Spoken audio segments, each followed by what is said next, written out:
Imam Abu Hanifah itu pernah ditanya oleh seseorang. Jadi konsultasi, wahai Imam, saya ini lupa menyimpan emas saya taruh di mana tidak tahu. Kata Imam Abu Hanifah, saya ini ahli dalam bidang fikih. Insya Allah saya menjawab. Kalau tanya di mana emasnya, ya tidak tahu. Karena saya bukan dukun. Tapi saya beri resep kepada kamu. Coba kamu nanti malam sholat tahajud. Maka orang tersebut kemudian lakukan sholat tahajud. Kemudian besoknya ketemu dengan Imam Abu Hanifah. Dia katakan, alhamdulillah Imam sudah ketemu. Di mana? Ketika saya sholat tahajud, takbir, kemudian langsung ingat. Iya, emasnya ada di tempat itu. Kata Imam Abu Hanifah, jadi saya memang sudah menyangka bahwa setan itu pasti akan menggoda kamu, pasti akan diberitahu di mana tempat emasnya.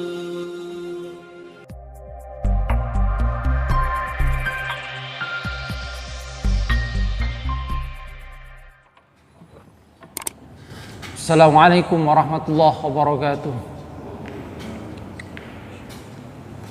Innal hamdalillah nahmaduhu wa nasta'inuhu wa nastaghfiruh wa na'udzu billahi min shururi anfusina wa min sayyiati a'malina may yahdihillahu fala mudilla lahu wa may yudlil fala hadiya lahu. Ashhadu an la ilaha illallah wahdahu la syarika lah wa ashhadu anna Muhammadan 'abduhu wa rasuluhu la nabiyya ba'dah. Allahumma salli ala Muhammad wa ala ali Muhammad kama sallaita ala ali Ibrahim innaka Hamidum Majid. Allahumma barik ala Muhammad wa ala ali Muhammad kama barakta ala ali Ibrahim innaka Hamidum Majid. Allahumma la ilma illa ma 'allamtana fa'allimna ilman yanfa'una wa barik lana fi ma 'allamtana. Rabbana atina min ladunka rahmatan wa hayyi lana min amrina rashada. Rabbi shrah li sadri wa yassir li amri wahlul 'uqdatam min lisani yafqahu qawli, amma ba'du.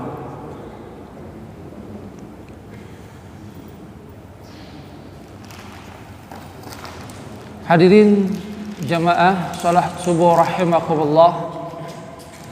Alhamdulillah atas segala karunia Allah Subhanahu wa taala, kita masih ditakdirkan oleh Allah Subhanahu wa taala dalam keadaan iman dan Islam, diberikan karunia bisa melangkahkan kaki ke masjid, menghambakan diri kita kepada Allah Subhanahu wa taala, yang kemudian kita lanjutkan dengan zikir kepada Allah Subhanahu wa taala, mengkaji ayat-ayat Allah Subhanahu wa taala. Hadirin jamaah salat subuh rahimakumullah. Kembali saya ulang apa yang sudah kita bahas pada Selasa kemarin tentang sifat-sifat hamba Allah Subhanahu wa taala yang mendapatkan pertolongan, sifat hamba-hambanya yang bertakwa.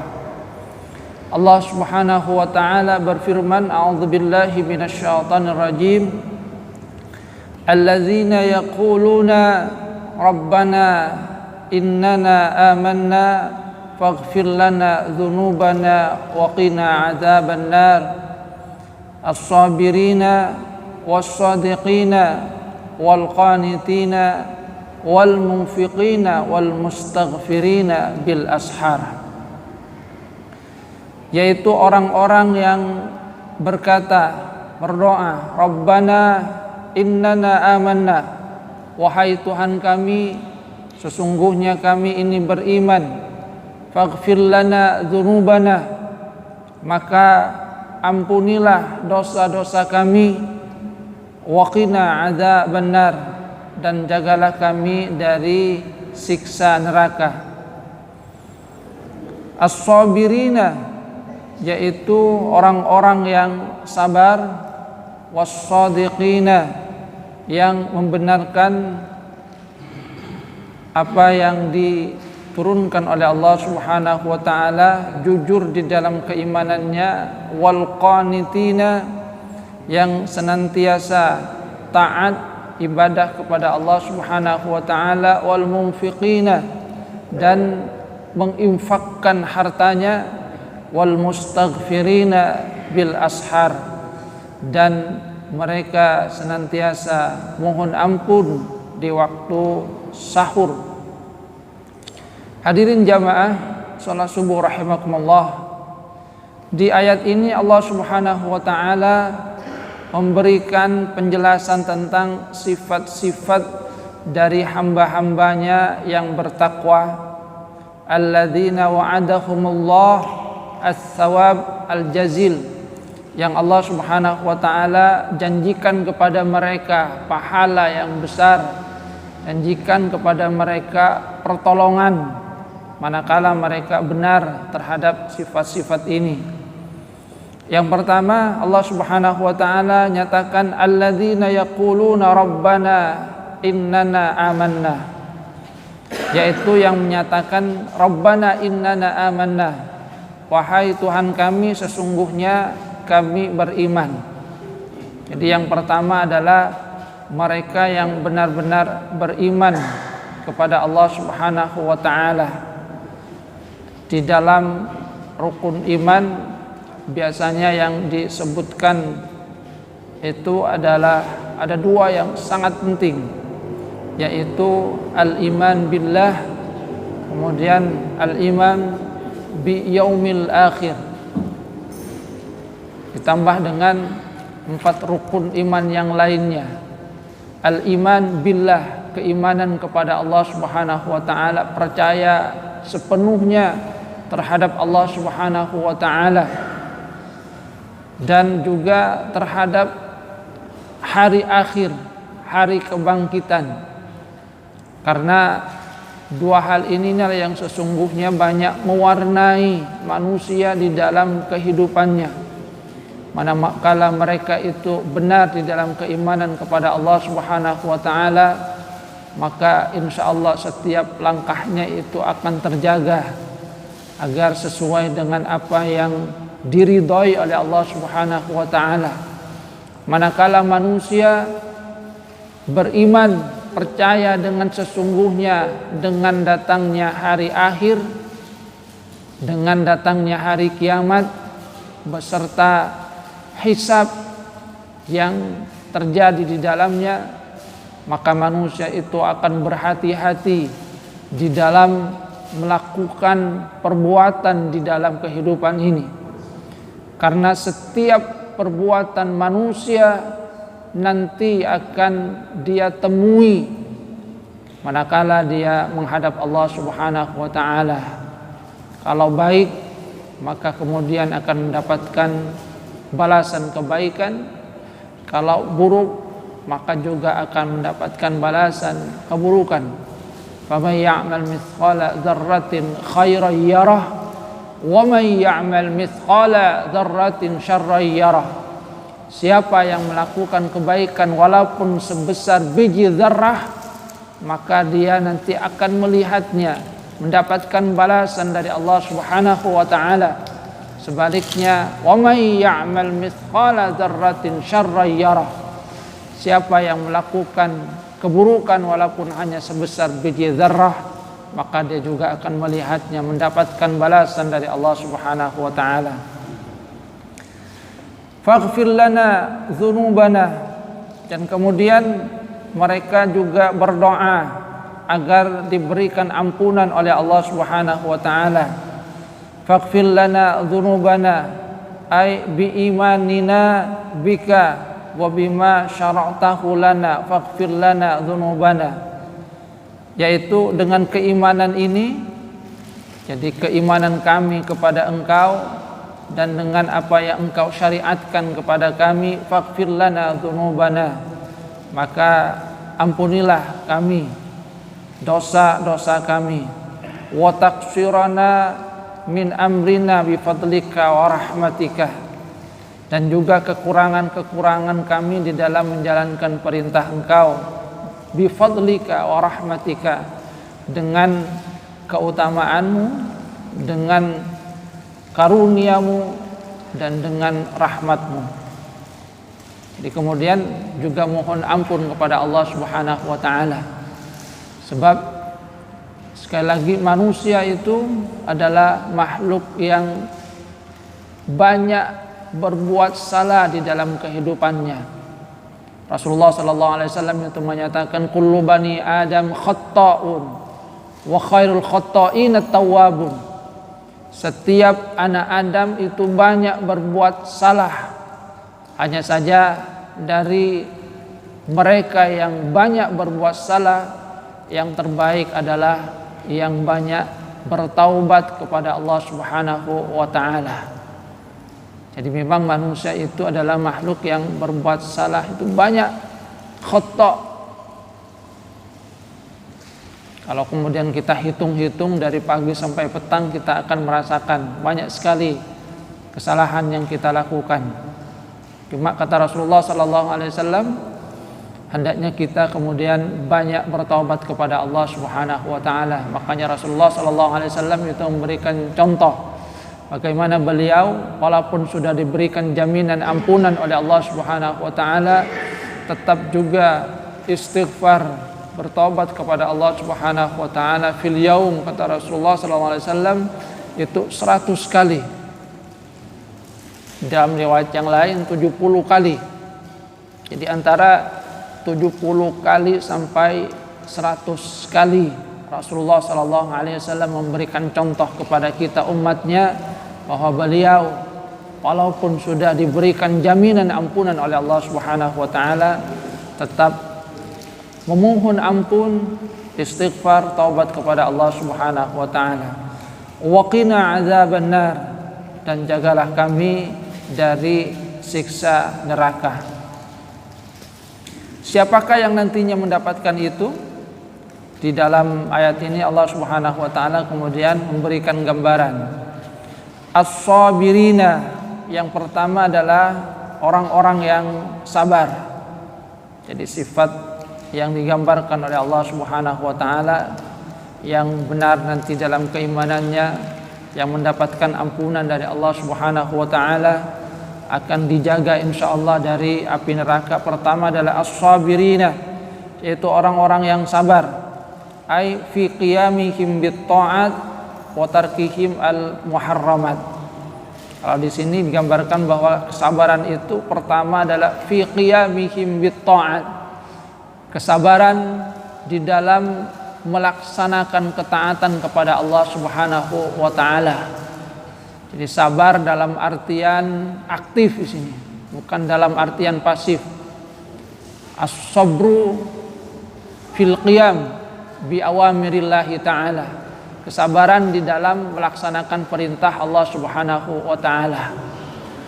Seorang yang bangun untuk melaksanakan sholat subuh ini butuh yang namanya perjuangan. Kadang rasa kantuk meliputi masih, tapi dengan keinginan teguh untuk melaksanakan perintah Allah Subhanahu wa taala, maka orang-orang yang diberikan maunah oleh Allah Subhanahu wa taala kemudian melangkahkan kakinya ke masjid. Jadi bersabar di dalam melaksanakan perintah Allah Subhanahu wa taala. Di dalam sholat pun misalnya bersabar, 1 rakaat, 2 rakaat, 3 rakaat, 4 rakaat, bukan kemudian terburu-buru. Bersabar juga menahan godaan dari setan.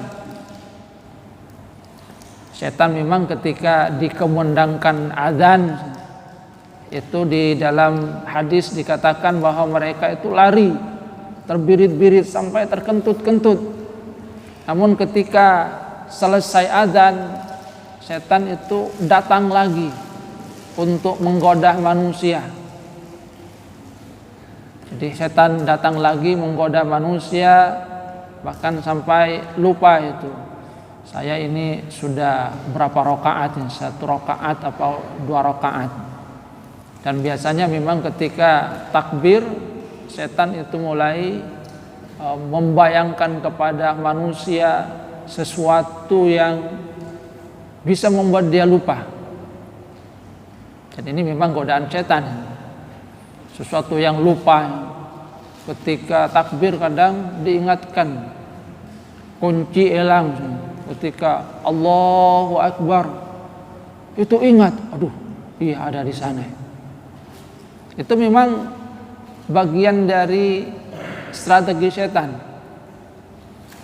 Makanya Imam Abu Hanifah itu pernah ditanya oleh seseorang.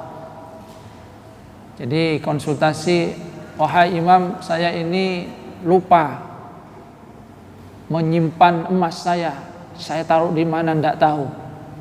Kata Imam Abu Hanifah, ya saya ini ahli dalam bidang fikih. Kalau kamu tanya tentang fikih ya saya tahu. Tapi kalau tanya tentang di mana kamu meletakkan emasnya ya saya ndak tahu. Karena saya bukan dukun. Saya ini ahli fikih. Kalau kamu tanya kepada saya persoalan fikih, maka insya Allah saya jawab. Tapi kalau tanya di mana emasnya ya ndak tahu. Tapi saya beri resep kepada kamu. Coba kamu nanti malam sholat tahajud. Maka orang tersebut kemudian melakukan sholat tahajud. Sholat tahajud kemudian besoknya ketemu dengan Imam Abu Hanifah. Dia katakan, alhamdulillah Imam sudah ketemu. Di mana? Ya ketika saya sholat tahajud, takbir, kemudian langsung ingat, oh iya emasnya ada di tempat itu. Kata Imam Abu Hanifah, saya memang sudah menyangka. Jadi saya memang sudah menyangka bahwa setan itu pasti akan menggoda kamu. Pasti akan diberitahu di mana tempat emasnya. Karena memang tujuannya itu adalah menggoda. Jadi sesungguhnya Imam Abu Hanifah memang sudah menyangka bahwa akan digoda. Makanya diperintahkan sholat tahajud karena nanti digoda, diberitahu oleh setan. Ya memang itulah godaan setan. Saya juga pernah mengalami. Pas ke Surabaya saya bawa barang itu ditaruh di bawah kursi di bis. Saya tidak ingat bahwa saya ada barang di bawah kursi, turun sampai subuh di Bungur itu. Sudah dari tadi tidak ingat, ketika mau sholat Allahu Akbar langsung ingat itu. Waduh, barang saya tertinggal di bis itu. Sehingga akhirnya saya mempercepat sholat. Jadi dari tadi tidak ingat itu, tidak kepikiran bahwa ada barang tertinggal.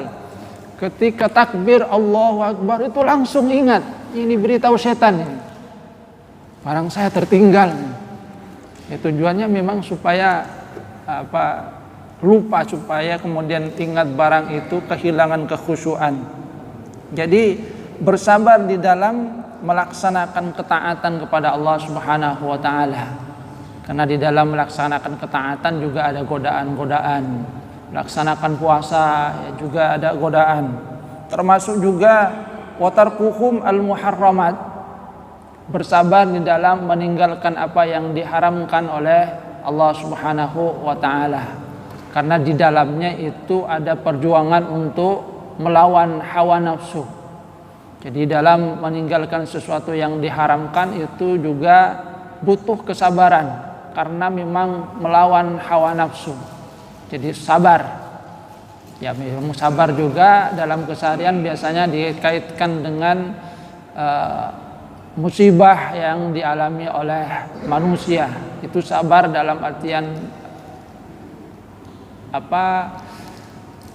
tidak aktif, pasif, bersabar menerima ketentuan dari Allah Subhanahu wa taala, tapi juga sabar di dalam melaksanakan perintah, sabar di dalam meninggalkan apa yang dilarang oleh Allah Subhanahu wa taala.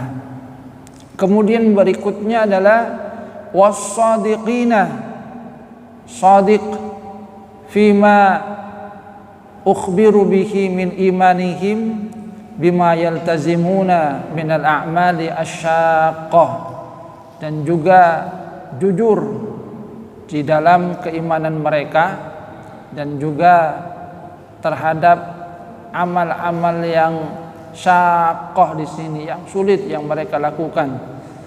Jadi tetap tegar, jujur di dalam keimanan, membenarkan apa yang diperintahkan atau juga yang dilarang oleh Rasulullah sallallahu alaihi wasallam membenarkan setiap apa yang diberikan kabar oleh Allah Subhanahu wa taala di dalam Al-Qur'an.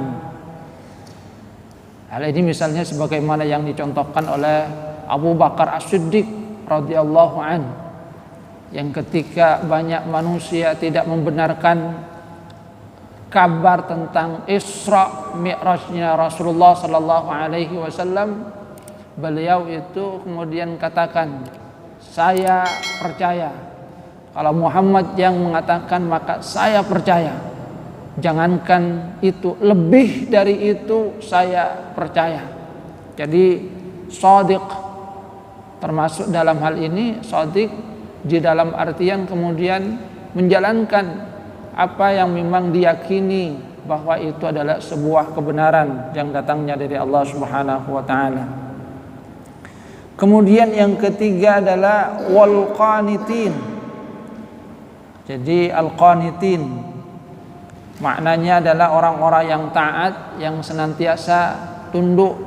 Jadi senantiasa beribadah kepada Allah Subhanahu wa taala, bermunajat juga kepada Allah Subhanahu wa taala. Sebab yang maknanya qunut itu adalah ta'ah wal khudu'.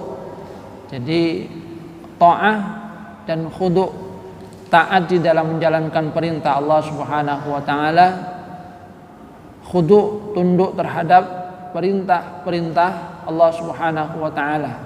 Jadi apapun yang diperintahkan oleh Allah Subhanahu wa taala dilakukan, apapun yang kemudian dilarang oleh Allah Subhanahu wa taala itu ditinggalkan.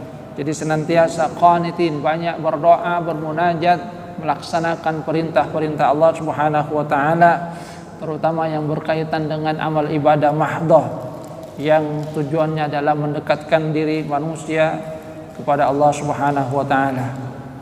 Kemudian sifat yang keempat adalah wal munfiqin, yaitu mereka yang menginfakkan min amwalihim, dari harta-harta mereka, fi jami'i ma umiru bihi minat ta'at, dalam hal-hal yang berkaitan dengan ketaatan kepada Allah Subhanahu wa taala, wasilatul arham wal qarabat, dan juga yang bisa menghubungkan tali rahim, kekerabatan, dan juga hal-hal yang berkaitan wa muwasati dzawil hajat, memenuhi kebutuhan orang-orang yang butuh.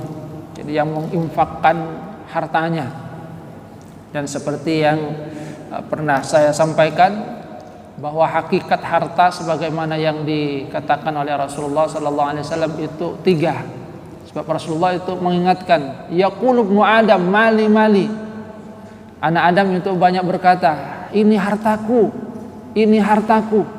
Padahal kata Rasulullah sallallahu alaihi wasallam, wa malaka min malika illa ma akalta fa afnaita. Harta kamu itu pertama itu adalah yang kamu makan. Jadi yang dimakan kata Rasulullah sallallahu alaihi wasallam, dan itu habis.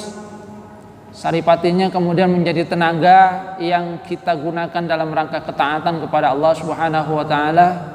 Sisanya kemudian kita buang dalam bentuk kotoran. Jadi yang dimakan. Sehingga sesuatu yang belum dimakan itu belum tentu merupakan rezeki kita, belum tentu merupakan makanan kita. Dan saya ada beberapa pengalaman jadi teman itu, termasuk juga saya dalam satu kesempatan buka puasa sudah diberi ini minuman. Jadi saya diberikan minuman ya, dalam bentuk yang sudah dipres itu. Saya niatkan nanti sudah sholat maghrib saja, biar kemudian puas untuk menikmatinya, tidak kemudian harus banyak berkumur-kumur ketika melaksanakan sholat maghrib. Saya sudah taruh itu. Habis sholat maghrib, kemudian saya cari, di mana tadi? Ternyata kemudian paringkes panitia lah. Jadi kata saya, inilah kalau bukan rezeki, kata teman, matai patoro asengko. Bukan rezeki, walaupun tadi dipegang, sudah kemudian yakin bahwa akan saya minum, ketika bukan rezekinya ya tidak dapat juga. Ada juga cerita teman datang ke undangan itu, sudah piringnya juga sudah ada, lauknya ada, sayurnya, kuahnya itu ada. Cuma sampai terakhir nasinya nggak datang-datang. Jadi nasinya nggak datang-datang, paling dekat dengan pintu itu. Sampai semua makan itu, sampai kemudian sholawat sudah dikumandangkan, nasinya tidak datang-datang. Terus gimana? Ya moleh kerang. Jadi kata dia, saya sudah yakin mau makan itu. Jadi ikannya sudah ada itu, kuahnya juga sudah ada, tinggal nasinya. Sampai semua habis makan, belum datang juga. Ke kedai selain mulai ya mulai kantor sana saya tak turi datang. Inilah kalau belum rezekinya. Jadi sesuatu kalau masih belum masuk ke dalam kerongkongan kita, ya belum tentu itu adalah rezeki kita. Ma'akalta, kata Rasulullah sallallahu alaihi wasallam, yang kamu makan fa'afnaita. Atau yang kedua, yang kamu pakai, kemudian ablaita, maktasaita, yang kamu pakai dan itu kemudian makin lama semakin usang. Jadi sesuatu yang kita pakai, sehingga sesuatu yang kita punya tapi tidak kita pakai, pada hakikatnya itu bukanlah harta kita. Sebab misalnya ada orang punya villa mungkin banyak, jadi punya villa banyak, villa itu kemudian disuruh ditinggali oleh pembantunya yang tinggal di situ, yang merawatnya, dibayar lagi. Pada hakikatnya itu adalah harta dari pembantunya. Kenapa? Yang menikmati enaknya tidur di villa itu adalah pembantunya. Yang menikmati suasana indah setiap harinya itu adalah pembantunya. Sudah bisa menikmati enaknya tidur di situ, menikmati pemandangan yang ada di situ, dia dibayar lagi. Ini kalau bicara secara hakikat. Ya kalau secara kasat mata itu memang punya tuannya, secara aktenya. Tapi yang menikmati setiap harinya, enaknya tidurnya, pemandangannya, itu adalah pembantunya. Jadi hakikatnya karena yang memakai adalah pembantunya, yang milik pembantunya. Atau kadang saya sering ibaratkan dengan mobil yang setiap hari itu dipakai oleh sopirnya. Yang menikmati enaknya mobilnya itu adalah sopirnya, ke sana kemari. Sesungguhnya secara hakikat ya sopirnya itu yang memiliki mobil itu, dibayar lagi. Itu secara hakikat. Jadi yang kita pakai, kata Rasulullah SAW, itulah yang kemudian merupakan milik kita. Yang tidak dipakai, ya bukan. Sehingga sesuatu yang kemudian kita nikmati, yang kita pakai, itulah milik kita. Jadi kalau kita punya sesuatu tidak pernah dipakai, mungkin punya sarung banyak, kemudian tidak pernah dipakai, diberikan kepada orang lain, maka sungguhnya ya kalau dalam hal ini bukan sesuatu yang menjadi milik kita dalam artian dipakai. Ini yang kita nikmati di dunia. Kemudian yang ketiga, kata Rasulullah sallallahu alaihi wasallam, adalah ma tasaddaqta, yang kamu sedekahkan, fa amdaita, dan itulah yang kamu abadikan. Jadi yang disedekahkan dan itulah yang diabadikan, yang akan kita nikmati dengan sebenarnya manakala kita berjumpa dengan Allah Subhanahu wa taala.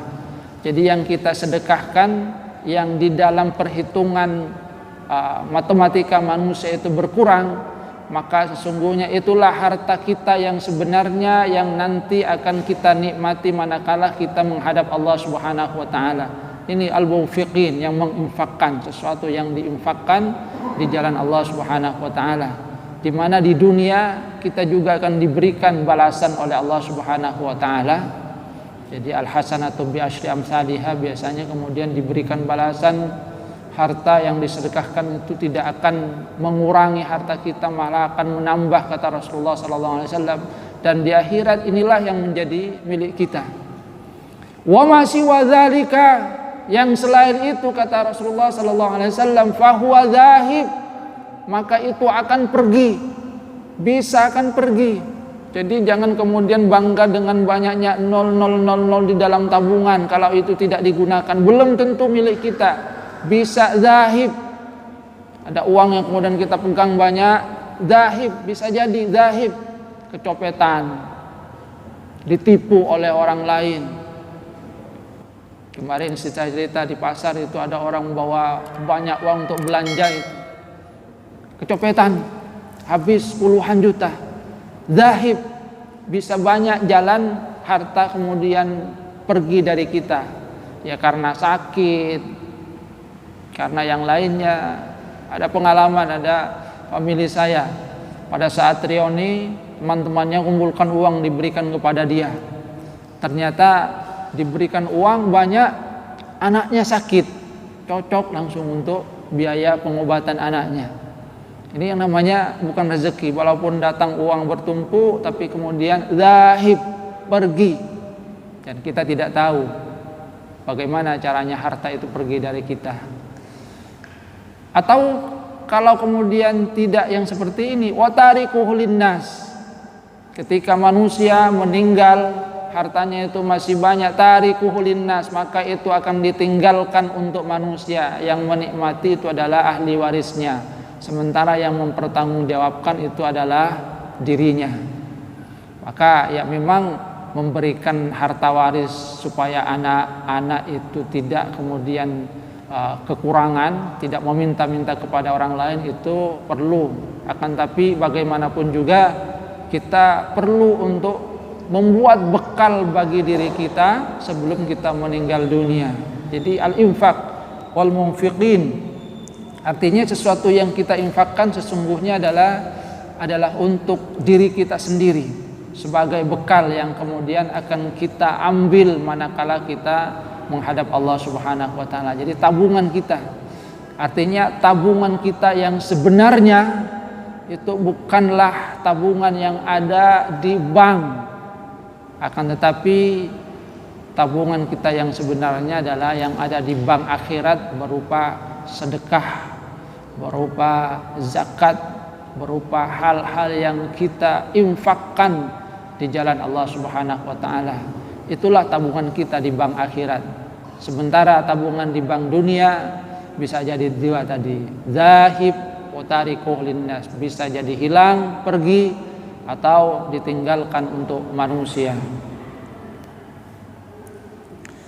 Wal munfiqina, kemudian yang terakhir adalah wal mustaghfirina bil ashar, dan yang banyak mohon ampun di waktu sahur. Ini menunjukkan pertama bahwa orang tersebut bangun di waktu sahur menunaikan ibadah sholatut tahajudi. Sebab tidak mungkin orang melakukan istighfar di waktu sahur kalau dia tidak bangun di waktu sahur bermunajat. Jadi merupakan ibadah yang sangat-sangat dianjurkan oleh Allah Subhanahu wa taala dan juga oleh Rasulullah sallallahu alaihi wasallam. Dalam hadis yang mungkin kita kenal masyhur, Rasulullah sallallahu alaihi wasallam itu kan menyatakan afsyus salam wa at'imut ta'am wasilul arham wa sallu bil laili wan nasu niyam tadkhulul jannata bisalam. Sebarkan salam, sebarkan kedamaian. Kemudian yang kedua adalah at'imut ta'am, berikan makan. Yang ketiga adalah silul arham, sambung tali silaturahim. Dan yang keempat yang berkaitan dengan yang kita bahas, wasallu bil laili wan nasu niyam, salatlah di malam hari pada saat manusia itu kebanyakan masih tidur, tadkhulul jannata bisalam, maka kalian itu akan masuk surga dengan selamat.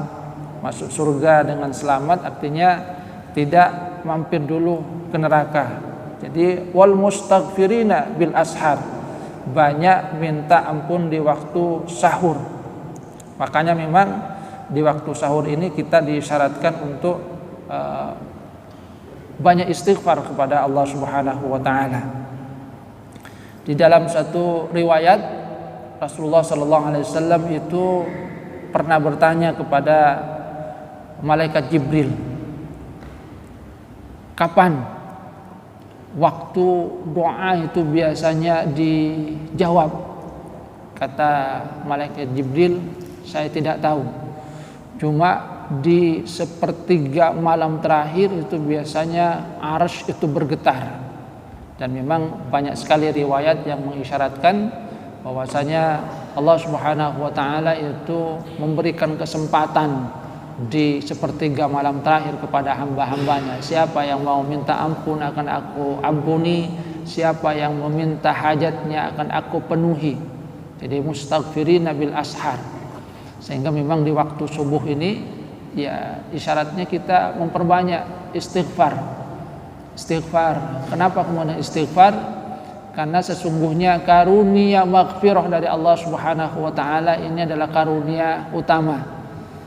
Ya silahkan tentang hajat-hajat keduniaan, akan tapi hal yang ditekankan di dalam ayat ini adalah kita memperbanyak mohon ampun kepada Allah Subhanahu wa taala.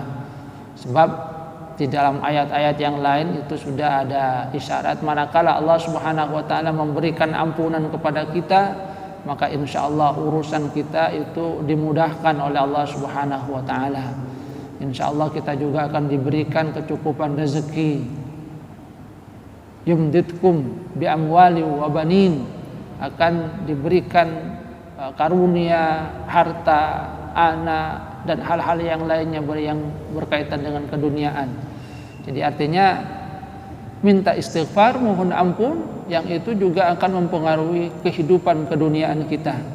Namun yang paling utama adalah berikan karunia ampunan dari Allah Subhanahu wa taala. Sebab manakala seorang itu sudah mendapatkan ampunan, maka insyaallah kehidupannya di dunia itu juga akan diberikan jaminan oleh Allah Subhanahu wa taala. Makanya ada satu peristiwa, Abu Sayyid Al-Maliki itu satu malam habis sholat tarawih kemudian bilang ke temannya, cek nyaman namun badan nasi kapuli. Ternyata tidak berapa lama ada orang mengantarkan nasi kebuli itu. Ini Syekh. Setelah itu kemudian berpikir, jadi Sayyid Muhammad Al-Maliki, jangan-jangan tadi kretek saya itu diijabah oleh Allah Subhanahu wa taala. Dia kemudian menyesal. Kalau tahu gitu kenapa saya enggak mohon ampun kepada Allah Subhanahu wa taala. Jadi kenapa tidak kemudian mohon ampunan seandainya saya diberikan ampunan oleh Allah Subhanahu wa taala. Ini karunia yang lebih berharga bagi saya dibandingkan dengan cuma nasi kebuli ini. Sehingga kemudian malah enggak selera beliau kemudian makannya. Kenapa? Karena kepikiran ternyata tadi ucapan saya itu diijabah oleh Allah Subhanahu wa taala, dikabulkan oleh Allah Subhanahu wa taala. Seandainya tadi saya doanya adalah supaya diberikan ampunan oleh Allah Subhanahu wa taala, kata beliau, tentu ini lebih berharga daripada sekedar nasi kebuli itu. Jadi memang makan tapi kemudian kurang selera karena tadi beliau merasakan menyesal. Kenapa yang diminta itu hanya nasi kebuli? Kenapa yang dimohonkan itu bukanlah kemudian ampunan dari Allah Subhanahu wa taala? Hadirin jamaah salat subuh rahimakumullah.